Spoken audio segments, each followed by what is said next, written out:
Hello दोस्तों, स्वागत है आप लोगों का जीटेक कंपटीशन में। आई होप कि सब लोग बहुत अच्छे होंगे और अपनी अपनी तैयारी पे एकदम जोर शोर से लगे हुए होंगे।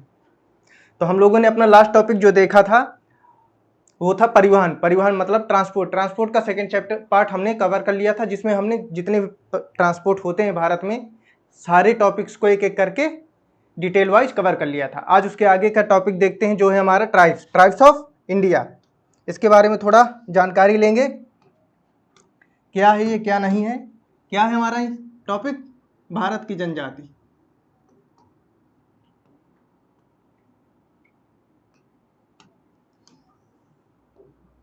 भारत की जनजाति,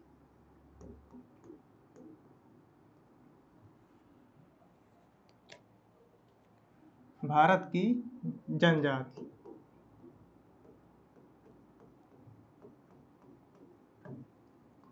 ट्राइब्स ऑफ इंडिया।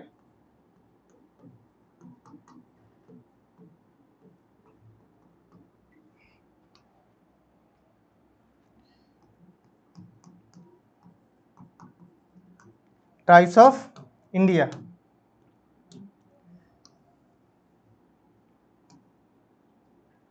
ये हो गया हमारा आज का टॉपिक। पहले देखते हैं जनजाति होती क्या है, ट्राइब्स किसको कहते हैं।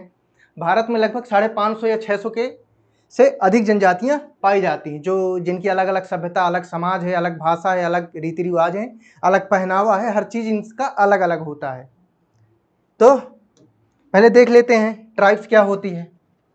जनजातियां क्या देखेंगे, जनजातियां क्या होती हैं।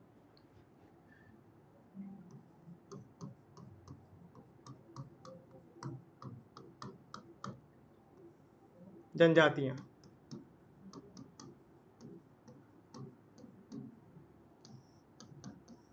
ट्राइब्स, इनको थोड़ा इसकी वो देख लेते हैं।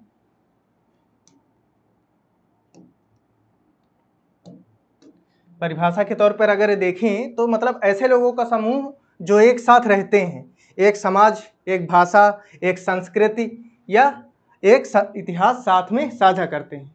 ऐसे लोगों का समूह जो एक साथ रहते हैं, सेम पहनावा, सेम भाषा और सेम संस्कृति व इतिहास एक दूसरे के साथ साझा करते हैं। ठीक, क्या हुआ? ऐसे लोगों का समूह।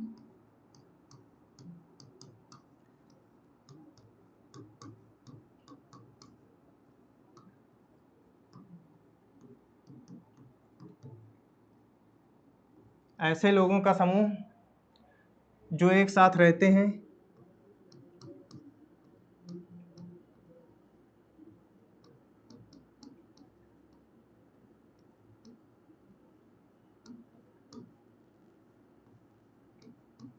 एक साथ रहते हैं और एक समान भाषा और एक समान भाषा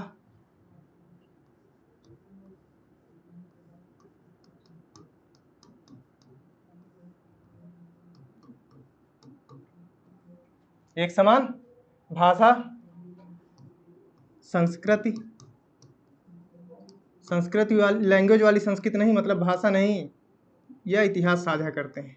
संस्कृत मतलब पुराने रीति रिवाज, कुछ रस्में, ये सारी चीज़ें फॉलो करते हैं। संस्कृत या इतिहास साझा करते हैं।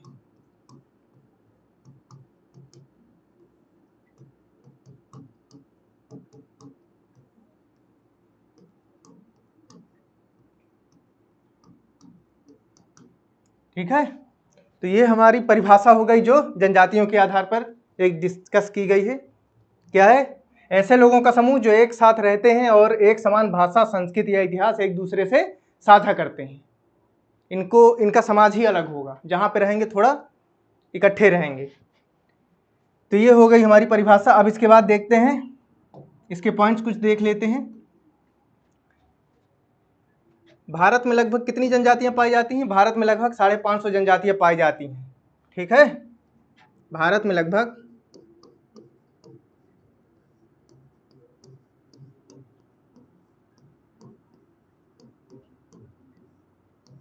550 जनजातियां पाई जाती हैं। कितनी? 550 जनजातियां पाई जाती हैं।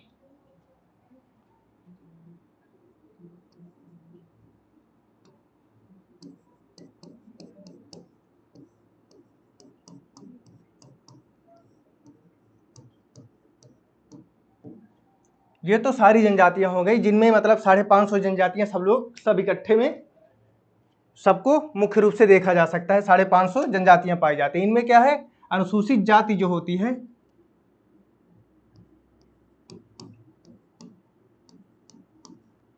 जिनमें अनुसूचित जाति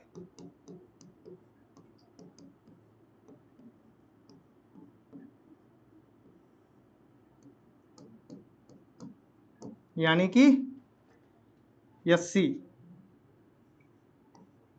शेड्यूल्ड कास्ट, एससी की संख्या कितनी, 16%। एससी की संख्या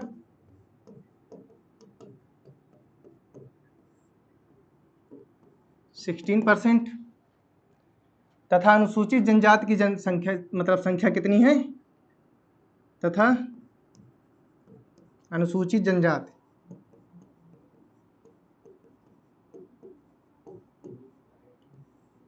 जनजाति अनुसूचित जनजाति की संख्या एसटी, शेड्यूल्ड ट्राइब्स की संख्या 8.5%, 8.5% है।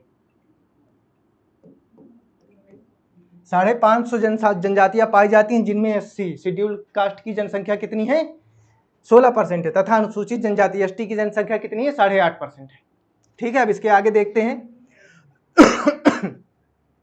कि भारत में सर्वाधिक जनसंख्या में जो सर्वाधिक मात्रा में क्या है, एससी कहां पाए जाते हैं, देख लेते हैं।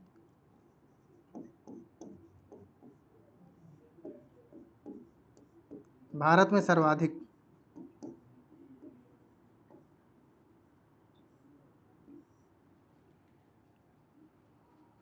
क्या, scheduled caste SC,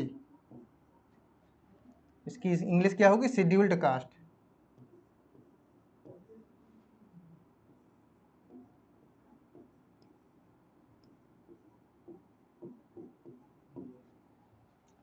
scheduled caste, Bharat में सर्वाधिक शेड्यूल्ड कास्ट की संख्या कहाँ पे है, उत्तर प्रदेश में।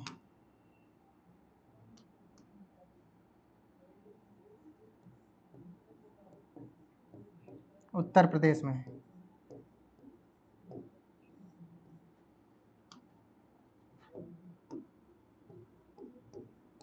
उत्तर प्रदेश में है। ठीक है, अब देख लेते हैं क्या शेड्यूल्ड ट्राइब्स की संख्या कितनी है, वो भी देख लेते हैं। भारत में सर्वाधिक शेड्यूल्ड कास्ट कहाँ, शेड्यूल्ड ट्राइब कहाँ है, मध्य प्रदेश में। भारत में सर्वाधिक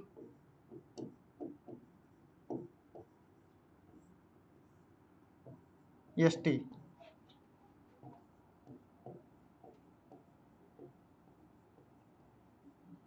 ट्राइब्स कहाँ पे है, मध्य प्रदेश वाले क्षेत्र में।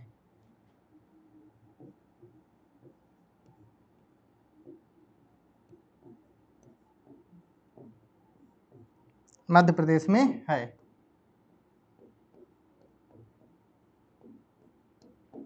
ये तो हो गई संख्या के आधार पर, मतलब कि सबसे ज्यादा एससी कहाँ है, उत्तर प्रदेश में है, और एसटी कहाँ पे है, मध्य प्रदेश में है। अब इसके बाद अगले स्लाइड में देखते हैं कि जनजातियां तो 550 हैं, लेकिन इनमें सबसे बड़ी जनजाति कौन सी है। भारत की सबसे बड़ी जनजाति जो है ना, वो है गोंड जनजाति। कौन सी जनजाति, गोंड जनजाति। भारत की सबसे बड़ी जनजाति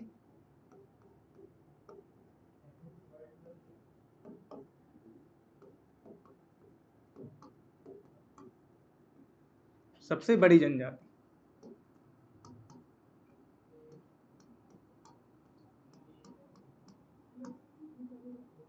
कौन सी है, गोंड जनजाति है।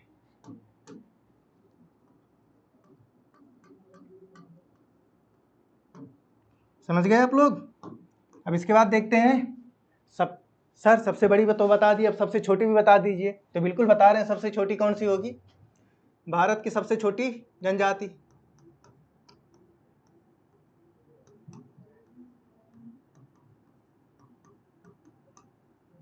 सबसे छोटी जनजाति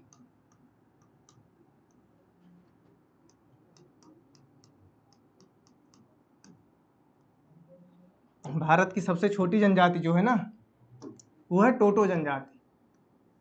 कौन सी जनजाति? टोटो जनजाति। ये जनजाति जो रहती है भूटान से लगे हुए, मतलब कि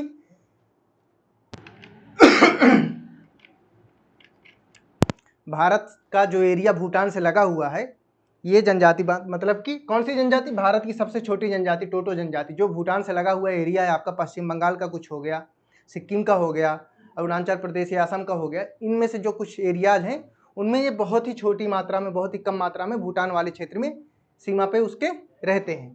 ठीक, अब देखते हैं इसके आगे का पॉइंट क्या है। ये तो संपूर्ण भारत की हो गई। अब दक्षिण भारत की सबसे बड़ी जनजाति,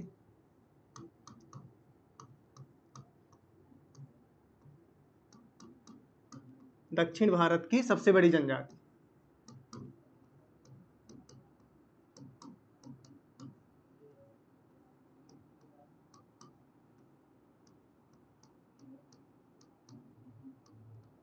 जनजाति जो है उसका नाम क्या है?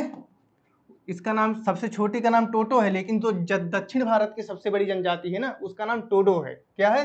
टोडो जनजाति। याद रखिएगा इसको, टोटो और टोडो में फर्क। दक्षिण भारत की सबसे बड़ी जनजाति कौन सी है? टोडो जनजाति है। इस चीज का फर्क आप लोग याद रखिएगा, भूलिएगा मत। उसके बाद बिहार और झारखंड की सबसे बड़ी जनजाति कौन सी है? संथाल। कौन सी? बिहार व झारखंड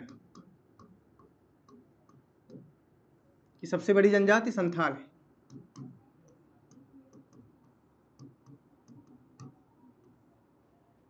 सबसे बड़ी जनजाति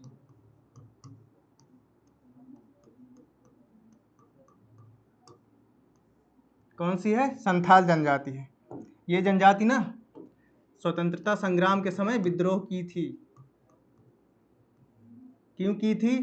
क्योंकि अंग्रेज जो थे अब देश, मतलब बड़े एरिया तक सीमित नहीं रह गए थे, ये घुसने लगे थे जंगल में। इनकी जमीन का अधिग्रहण करना, इनको वो बना के, बंदी बना करके इनको अफीम की खेती में या किसी और खेती में, नील की खेती में जबरदस्ती लगाना, जिसके कारण इनका एक समय तक इनका पेशेंस बना रहा। एक समय के बाद पेशेंस इन्होंने खो दिया और अंग्रेजी सत्ता के विरुद्ध इन्होंने सशस्त्र विद्रोह किया। जब आपको हिस्ट्री पढ़ाएंगे इसके बारे में अच्छे से जानकारी देंगे, बहुत इंटरेस्टिंग सब्जेक्ट है, मजा आएगा पढ़ने में। बिहार और झारखंड की सबसे बड़ी जनजाति कौन सी है? संथाल है। ठीक, अब देखते हैं पूर्वोत्तर भारत की सबसे बड़ी जनजाति, पूर्वोत्तर भारत की सबसे बड़ी जनजाति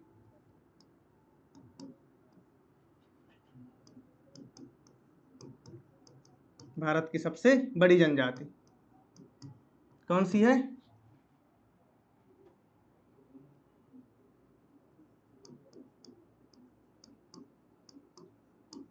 नाम बहुत इंटरेस्टिंग, मतलब इंटरेस्टिंग है। ठीक है ना, इसका नाम टोटो, इसका नाम टोडो, इसका नाम जो होगा क्या होगा?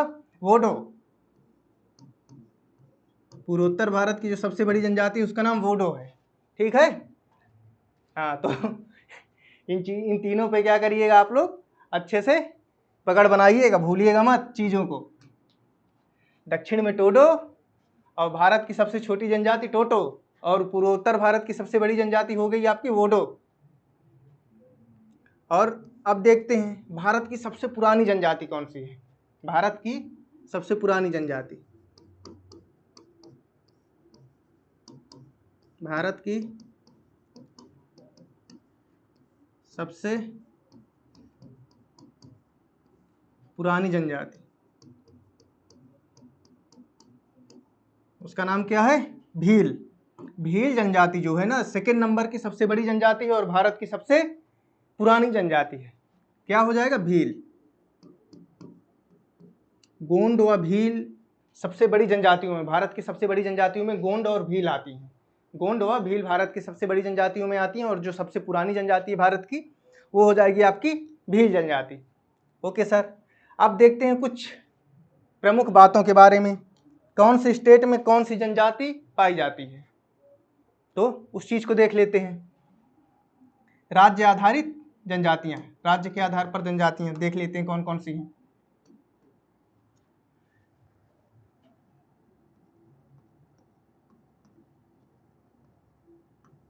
राज्य के आधार पर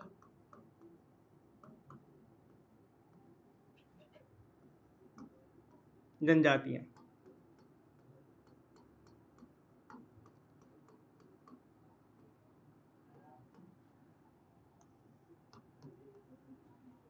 इधर जो है, कहाँ गए, ये वाला जो है ना, यहाँ से लेकर के जो वन लाइनर आपको क्वेश्चन लिखवाया गया है, ये वाले फर्स्ट स्लाइड और सेकंड स्लाइड में, ये अब तक के मतलब सबसे ज़्यादा क्वेश्चन पूछे जाने वाले क्वेश्चन थे जो आपको वन लाइनर में लिखा दिए गए हैं। अगर इनसे हट करके अगर आपसे पूछता है स्टेट वाइज में, तो हम यहाँ पे सारी चीज़ें लिखाई दे रहे हैं जिससे आपको चीज़ें याद रहें।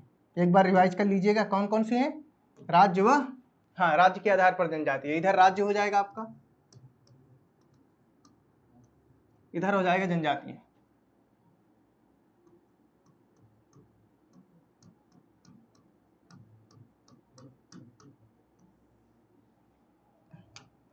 इसको थोड़ा नजदीक लाते हैं। आस तेरे आने लगे जरा जरा, समझ गए। अब खींचते हैं इन दोनों के बीच को मिलाने वाली रेखा, जिससे ज्यादा देर तक जुदाई ना रहे दोनों में। चलिए ऊपर चलो, गुड। अब लिखते हैं स्टेट। पहला स्टेट है हमारा जम्मू कश्मीर। कौन सा? जम्मू कश्मीर। इसके आधार पर देखें तो कौन कौन सी जनजातियां आती हैं उसको थोड़ा देख लेते हैं। ये वाला कलर दिखेगा आप लोगों को, दिख रहा है? बिल्कुल सर, एकदम फ्लैश की तरह झलक रहा है एकदम से, बिल्कुल। तो जम्मू कश्मीर में गद्दी जनजाति होती है एक, और एक होती बकरवाल। ज्यादातर फेमस है आपकी गद्दी जनजाति। आपसे एग्जाम में पूछेगा तो गद्दी के बारे में पूछेगा। और दूसरी जो है बकरवाल है। कौन सी? बकरवाल। अब देखते हैं अगला स्टेट जो है हमारा गुजरात है।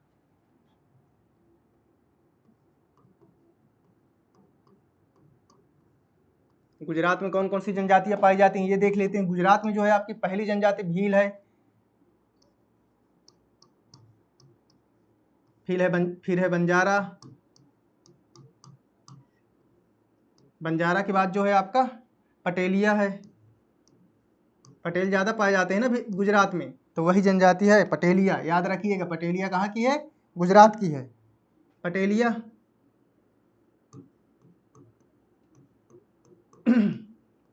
और अगली हो गई हमारी कोली। इसके बाद आदि। और भी जनजातियां हैं, लेकिन मुख्य रूप से जो जनजातियां पाई जाती हैं, ये 4 प्रकार की जनजातियां गुजरात के अंतर्गत पाई जाती हैं। उसके बाद हमारा अगला राज्य जो है आ जाएगा गुजरात के ऊपर राजस्थान।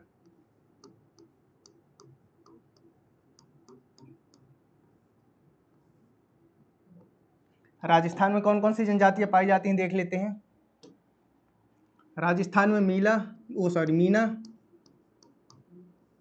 फिर हो जाएगा भील और बंजारा इत्यादि। ये जनजातियां पाई जाती हैं राजस्थान के अंतर्गत। अब देखते हैं अगला राज्य कौन सा है? उत्तर प्रदेश।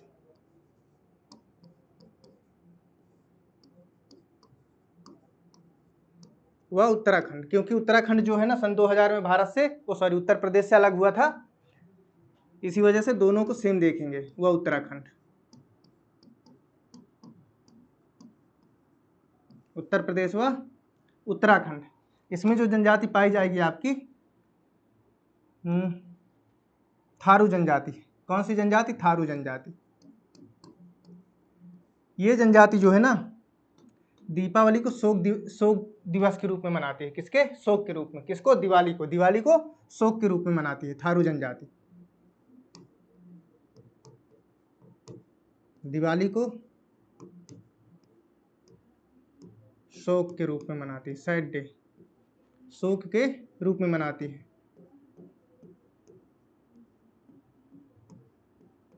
एग्जाम में पूछ लेता है कि भारत की कौन सी जनजाति है जो दिवाली को शोक के रूप में मनाती है।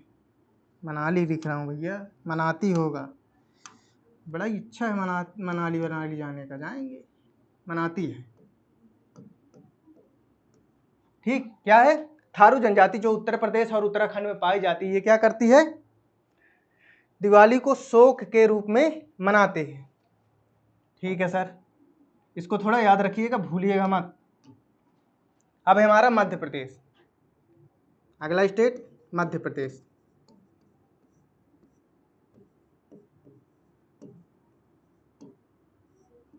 भारत में बहुत खतरनाक खतरनाक जनजातियां रहती हैं भैया। मध्य प्रदेश में जो जनजाति पाई जाती है आपका गोंड व भील हो गई। भारत की सबसे बड़ी जनजाति कहाँ पाई जाती है? गोंड व भील, दोनों जनजातियां मध्य प्रदेश में पाई जाती हैं ज़्यादातर, अधिकतर रूप में। पाई तो पूरे भारत में जाती हैं कहीं ना कहीं छोटे छुटपुट रूप में, लेकिन अधिकतर जो पाई जाती है मध्य प्रदेश वाले क्षेत्र में पाई जाती हैं। फिर आता है आपका बिहार झारखंड। बिहार से झारखंड अलग हुआ था।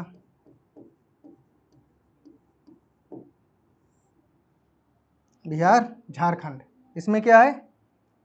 कौन कौन सी जनजातियां पाई जाती हैं आपकी? संथाल,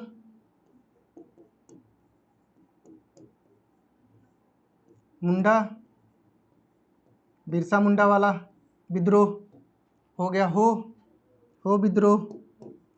फिर हो गया आपका कोल विद्रोह। ये सारे विद्रोह जो है ना, इन्हीं जनजातियों ने किए थे भैया। आते ये सारी जनजातियां जो है, संथाल हो गया, मुंडा हो गया, हो गया, कोल हो गया, ये सारी जनजातियां कहीं ना कहीं इतिहास में इनका बहुत अधिक योगदान है। भारत की स्वतंत्रता, मतलब जब भारत का स्वतंत्रता संग्राम हो रहा था, उसमें लोगों ने सशस्त्र विद्रोह किया था। चारों जनजातियों का हिस्सा था उस विद्रोह में, तो ये जनजातियां कहीं ना कहीं बहुत जरूरी हैं। बिहार व झारखंड हो गया। अब देखेंगे हम अपना उड़ीसा।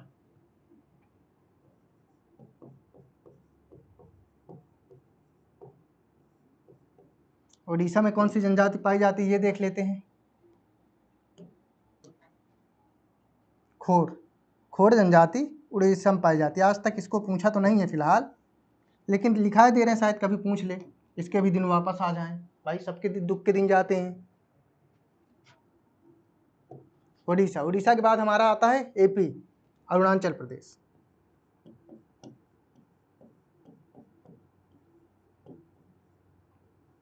अरुणाचल प्रदेश,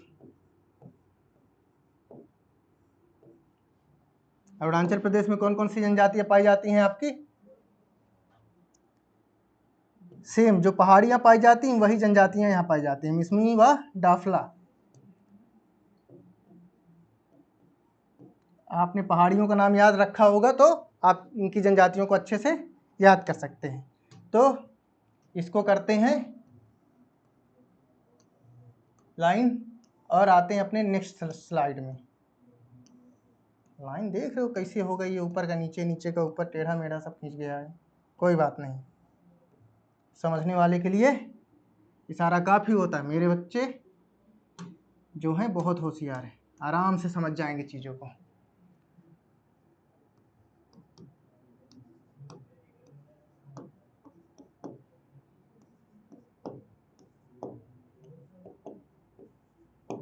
हमारे स्टूडेंट एकदम होशियार हैं, समझ जाएंगे, इसीलिए सबको मिला दिया है कौन कौन सी जनजाति कहाँ से बिलोंग करती है।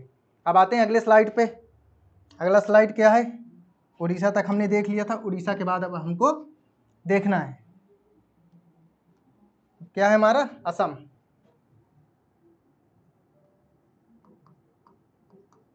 अरुणाचल प्रदेश में मिसमी व डाफला जनजातियां पाई जाती हैं। असम में कौन सी जनजातियां पाई जाती हैं आपकी? असम में जो पाई जाएंगी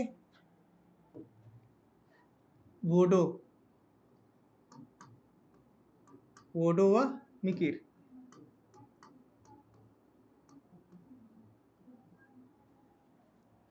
असम में वोडो व मिकिर। असम कहाँ आता है?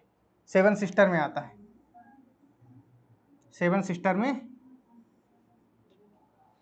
ये वाला राज्य। ठीक, उसके बाद क्या लिखा गया था? पूर्वोत्तर भारत की सबसे बड़ी जनजाति, पूर्व और उत्तर भारत की सबसे बड़ी जनजाति क्या है? बोडो जनजाति है। आदि। ठीक, उसके बाद देखते हैं अगले स्टेट के बारे में। मेघालय। क्या हो जाएगा? मेघालय।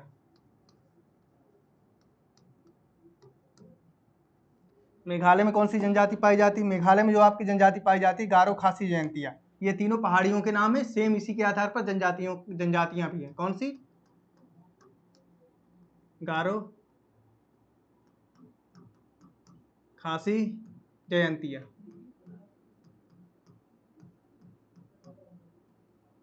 प्रमुख रूप से ये हो गई आपकी जनजातियां। किसकी? मेघालय की। मेघालय के बाद हमारा आता है नागालैंड। कौन सा?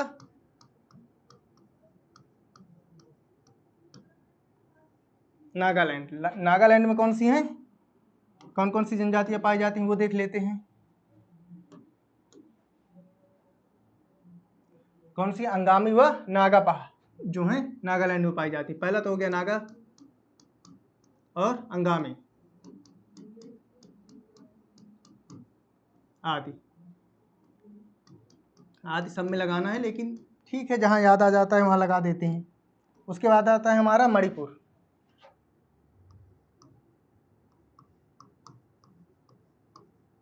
मणिपुर आपने पिछले साल न्यूज़ सुनी होगी मणिपुर के दंगों के बारे में।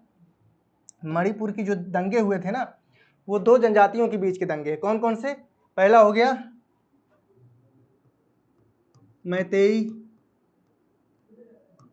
दूसरी हो गई कुकी, और तीसरी जनजाति जो हो गई नागा।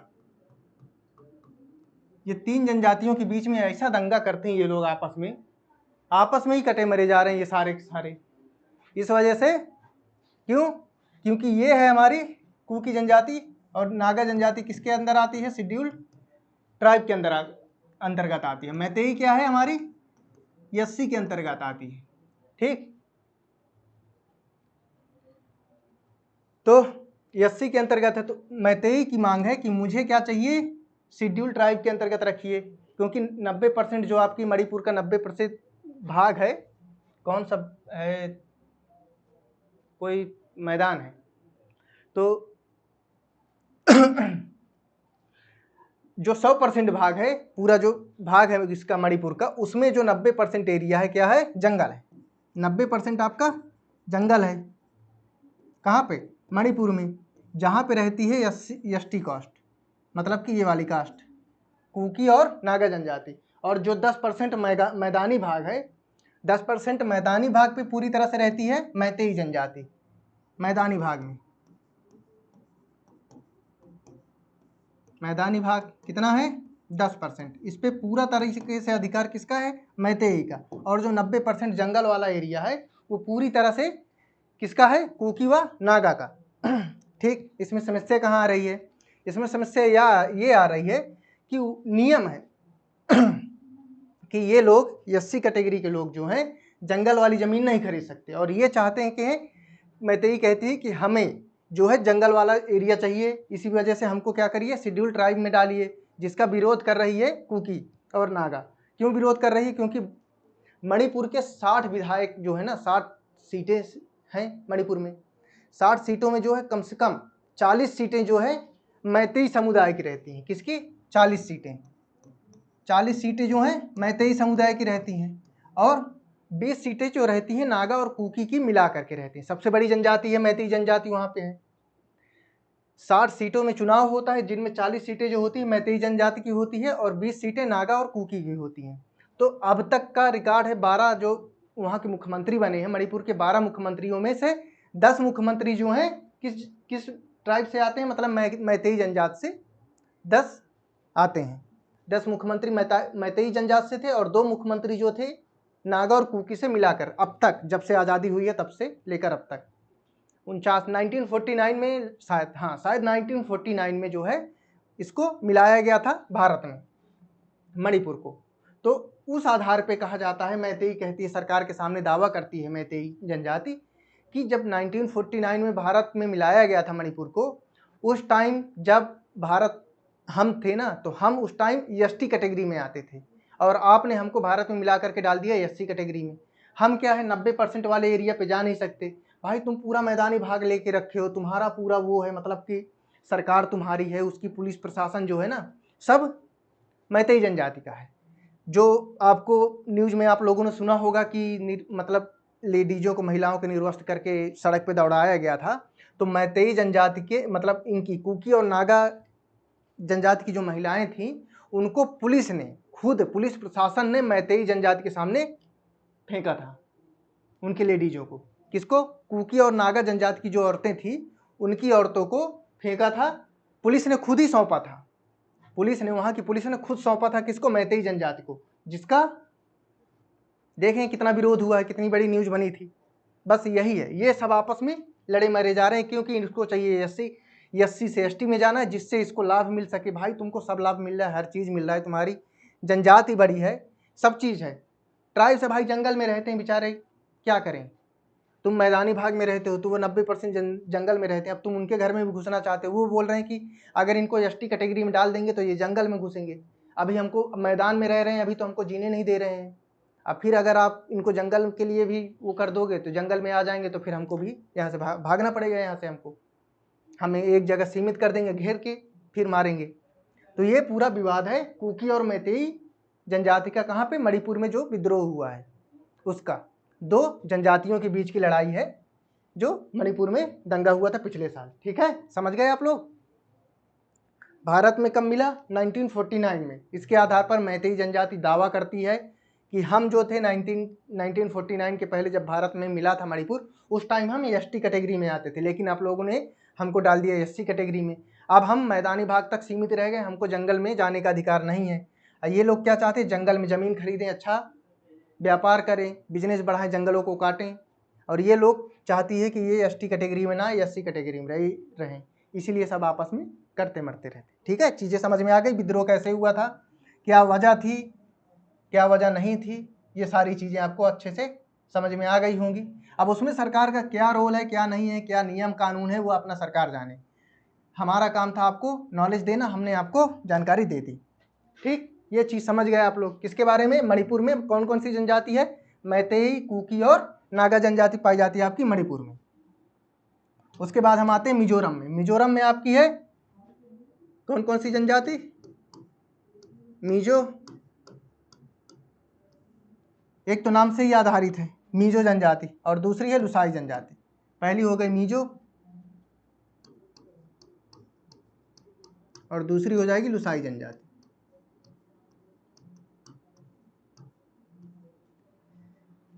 ठीक है सर। अब इसके बाद आते हैं अगले, उसके बाद स्टेट में आंध्र प्रदेश। कौन सा है? आंध्र प्रदेश। आंध्र प्रदेश, इसमें कौन कौन सी जनजातियां पाई जाती हैं? इसमें पाई जाती हैं आपका कोडा रेड्डी। देखे होंगे ना, साउथ वाली मूवियाँ देखते होंगे, रेड्डी। हाँ बस वही रेड्डी है, कोडा रेड्डी।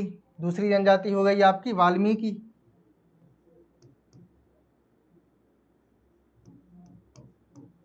वाल्मीकि, ये दो जनजातियां पाई जाती हैं। एक और जनजाति है, उसको कहते हैं कदर जनजाति आदि। कई सारी जनजातियां हैं, छोटी मोटी मात्रा में, मतलब इधर उधर, कुछ कहीं पे अधिक कहीं पे कम मात्रा में पाई जाती हैं, लेकिन जो अधिक वो है मात्रा में है, वो यही तीनों हैं। आंध्र प्रदेश के बाद हमारा आता है केरल।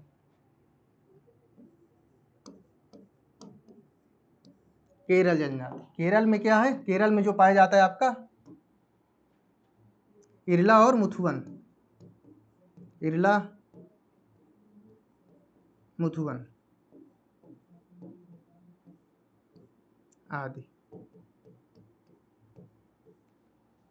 अब आते हैं अगली जनजाति के बारे में, मतलब अगले स्टेट तमिलनाडु।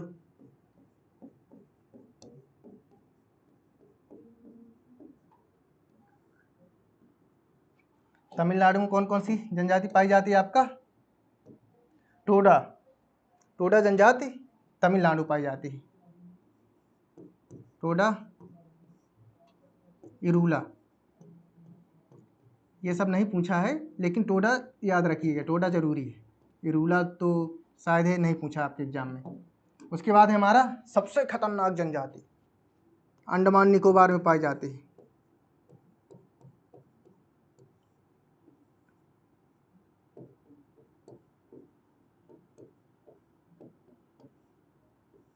भाई साहब ऐसी खतरनाक जनजाति है ना, कोई मिल जाए इनको ना तो कच्चा खा जाएंगे उसको, समझ लीजिए। क्या है? सेंटलीज। बहुत खतरनाक ये जनजाति जो है आपकी ना, सेंटलीज वाली, बहुत खतरनाक जनजाति है। दूसरा है भाखा जनजाति, और तीसरी जनजाति जो है आपकी सेमून जनजाति। इसमें जो सेंटलीज जनजाति है आपकी ना, सेमोन लिख दिए, इतनी रखिए, आदि, भाखा आदि, जरूरी यही है। नहीं तो बोलेंगे सर आप तो लिखाते जाएंगे, हमको याद करना है, आपको तो कोई दिक्कत नहीं, एग्जाम देना नहीं है, आप बस लिखाते जा रहे हैं। सेंटलीज जनजाति के बारे में बताते हैं। इतनी खतरनाक जनजाति है ना, कहा जाता है कि ये तो ना तो नमक जानते हैं, नमक क्या होता है, ना ही कुछ नहीं जानते हैं, खाना पकाना, आग तक का इस्तेमाल करना ये लोग नहीं जानते। सेंटलीज जनजाति जो है ना तो नमक के बारे में जानती है, ना ही आग का इस्तेमाल करना जानती है। 2006 में क्या हुआ था, कुछ मछुआरों का समूह, एक मछुआरे का समूह जिसमें रहे होंगे 8-10 लोग, संख्या की जानकारी नहीं है, लेकिन 2006 में एक मछुआरों का समूह पहुंच गया गलती से यहाँ पे। भाई साहब सबको मार के काट के खा गए। तीर चलाने में बहुत एक्सपर्ट होते हैं, बहुत ही एक्सपर्ट तीर चलाने में। अंडमान निकोबार के ऊपर से शायद कोई जहाज नहीं जाता। तीर चलाने में इतनी माहिर होते हैं ना कि खत्म है कई बार में। ये सेंटलीज जनजाति बहुत खतरनाक है। अमेरिकी पत्रकार ऐठ के आया, बोला कि अरे भैया हम जाएंगे, सब कुछ सिखाएंगे, मतलब आधुनिक चीज़ों से अपडेट करेंगे उनको। गए 2-3 मछुआरों को लेकर के, ज़बरदस्ती पहुँचे, और जैसे पहुँचे सामने किए, सीधे धाए से मारे तीर, और ये बंदा ख़त्म, वहीं पे कहानी इनकी। उसके बाद बहुत हड़कंप मचा था, बहुत मतलब मीडिया में बहुत ज़्यादा उत्पात मचा था कि अमेरिकी नागरिक को भारत में मार डाले। भैया तुम क्यों गए थे? जब सरकार तुमको मना कर रही हो वहाँ जाने के लिए, तुम अब ज़बरदस्ती, अरे हम ज़्यादा मॉडर्न हैं, हम जाएंगे उनको नई नई चीज़ें सिखाने। अरे भैया जो नमक नहीं जानता, आग नहीं जानता, तुम उनको आधुनिक चीज़ों से अवगत करवाओगे? वो इनको प्राचीन काल में लेके चले गए। चलो भैया तुमको प्राचीन काल का अनुभव कराते हैं, कैसे जिया जाता था पहले और कैसा महसूस होता था। सेम काट के खा गए। बहुत खतरनाक जनजाति। एक बार एक कैदी था, वो भी गलती से जेल तोड़ के भागा और पहुंच गया, तो उसका भी सेम वही हाल। अब सोच सकते हैं आप, जो नमक और आग से वाकिफ नहीं है जो जनजाति, उसका हाल क्या होगा, वो किस लेवल में खतरनाक हो सकती है। उत्तरी सेंटलीज में पाया जाता है। ठीक है, समझ गए आप लोग? बहुत खतरनाक जनजाति है। कभी गूगल में करके आप लोग देखिएगा, समझ में आएगा क्या है इनका हाल। ये वो जनजातियाँ हैं। तो ये सारी जनजातियाँ आपकी मुख्य रूप से स्टेट वाइज सारी जनजातियाँ आपको लिखा दी गई हैं जो जरूरी हैं। ठीक, अब थोड़ा एक ओवरऑल खाका ले लेते हैं, बहुत ज़्यादा नहीं रहेगा। क्या है वो? भारत में जो जनजातियां हैं उनमें किस राज्य में कितनी जनजाति पाई जाती है? भारत में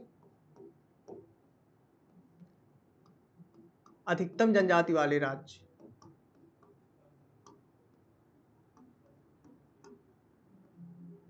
अधिकतम जनजाति वाले राज्य,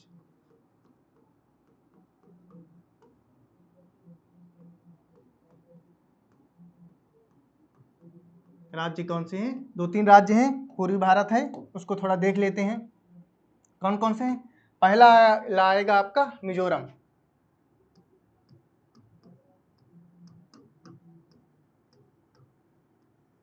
मिजोरम में कितनी पाई जाती है जनसंख्या? मिजोरम में देखें तो मिजोरम में है आपकी संपूर्ण जनसंख्या का कितना परसेंट? 94.4%। क्या है? जनजातियां पाई जाती हैं कहाँ पे? मिजोरम में संपूर्ण जनसंख्या का क्या है? 94.4%। 4% पाई जाती है। ठीक है, अब इसके बाद देखते हैं लक्षद्वीप।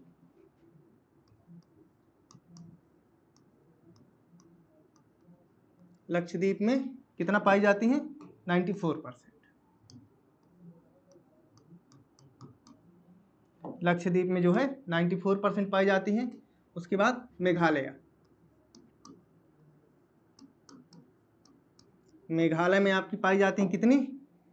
मेघालय में आपकी पाई जाती हैं 86%। ठीक, इसके बाद हमारा एक और है स्टेट जो है नागालैंड। क्या है? नागालैंड।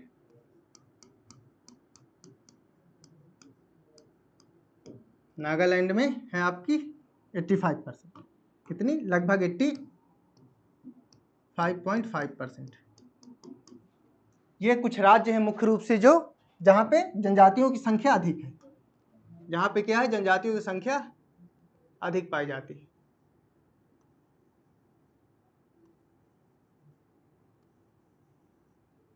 ये जनजातियों की संख्या अधिक पाई जाती है इन राज्यों में, मिजोरम, लक्षद्वीप, मेघालय व नागालैंड में अधिक मात्रा में जनजातियां पाई जाती हैं। ठीक है, तो यहाँ से आपका ट्राइब्स ऑफ इंडिया का चैप्टर खत्म होता है, ये टॉपिक समाप्त। इसमें जितनी भारत में जनजातियां थी, जो मुख्य जनजातियां थी स्टेट वाइज, उनको लिखा दिया गया है, जो जरूरी थी उनको बता दिया गया है। वन लाइनर जो है आपको बता दिया गया है, जो अब तक एग्जाम में पूछे गए हैं आपके। ठीक, इससे ज़्यादा क्वेश्चन आपके नहीं आते हैं। जो वन लाइनर लिखाए गए हैं अधिकतर क्वेश्चन वहीं से आते हैं, उसके आगे क्वेश्चन नहीं जाते हैं। हाँ, सेंट्रलीज के बारे में पूछ सकता है आपसे, और बिहार झारखंड की जो जनजातियां हैं, संथाल हो गया, कोल हो गया, हो गया, और ये है बिरसा मुंडा जनजाति, ये सारी जनजातियां, इसके बारे में थोड़ा जानकारी आपसे पूछ सकता है। और थारू जनजाति जो उत्तर प्रदेश की है, जो दिवाली को शौक के रूप में मनाती है, इसके बारे में थोड़ा बहुत जानकारी आपसे पूछ सकता है। इन क्वेश्चनों की आने की संभावना थोड़ा ज़्यादा है। बाकी वन लाइनरों की भी जो है उसमें से ज़्यादातर क्वेश्चन आपके पूछे गए हैं। तो ये टॉपिक आज का समाप्त हो गया है। इस संडे आपका जो होगा बहुत ही ग्रैंड MCQs प्रैक्टिस सेशन होगा, और इसके बाद अगर आप लोग चाहते हैं अच्छे से सॉल्व करना पेपर, तो आइएगा। इसमें पूरा जियोग्राफी का सिलेबस कवर कराया जाएगा, आपको सारे क्वेश्चन उस पर कवर कराए जाएंगे, तो ज़्यादा से ज़्यादा मात्रा में जुड़िएगा। उसके बाद मैं डिलीट कर दूंगा क्लास को अगर आप लोग लाइव नहीं आए, क्योंकि आप लोगों को बैठ के देखने की आदत है ना। संडे है, छुट्टी रहेगी सबकी, तो कोई भी गैप नहीं करेगा, ज़्यादा से ज़्यादा मात्रा में उसमें जुड़ेंगे। अपने दोस्तों को भी बताइएगा जो सॉल्व करना चाहेंगे। ठीक है, तो ज़्यादा से ज़्यादा संख्या में उसमें जुड़िएगा, नहीं तो फिर मैं डिलीट कर दूंगा क्लास को। यहाँ ऑनलाइन चलेगी, जब तक लाइव चलेगी, उसके बाद मैं उसको हटा दूंगा उसमें से, यूट्यूब से। तो ज़्यादा से ज़्यादा संख्या में उस पर जुड़िएगा। फिर क्या है, इसके बाद इसके खत्म हो गए, जियोग्राफी खत्म होने के बाद हम लोग चलेंगे पॉलिटी की तरफ। पॉलिटी बाई PDF में पढ़ाऊंगा लाइव आकर बहुत अच्छी तरीके से, और शायद है सबसे बेहतर होगा जो सभी एग्जाम के लिए, मतलब जितना सेशन आपका यहाँ जनरल अवेयरनेस का चल रहा है ना, सभी एग्जाम के लिए वो है सुटेबल है। आपके SSC लेवल का भी हो गया, CGL लेवल का भी हो गया, हर एग्जाम के लिए आपका थोड़ा वो है इंडियन से रिलेटेड। बाकी वर्ड से रिलेटेड तो अभी आपके सिलेबस में है नहीं, तो वर्ड अगर पढ़ाऊंगा तो वर्ड पे भी बहुत अच्छी तरीके से सारे सिलेबस को कवर कराऊंगा। ठीक है, चलिए ख़त्म करते हैं आज की क्लास को। कल मिलते हैं नए टॉपिक के साथ, जो है जनसंख्या। उसको कवर करने के बाद कुछ विविध क्वेश्चन रहेंगे, उसको कवर करेंगे, फिर आपका जियोग्राफी का पोर्शन खत्म हो जाएगा। तो खत्म करते हैं आज की क्लास को, और कल मिलते हैं नए टॉपिक के साथ। नमस्कार।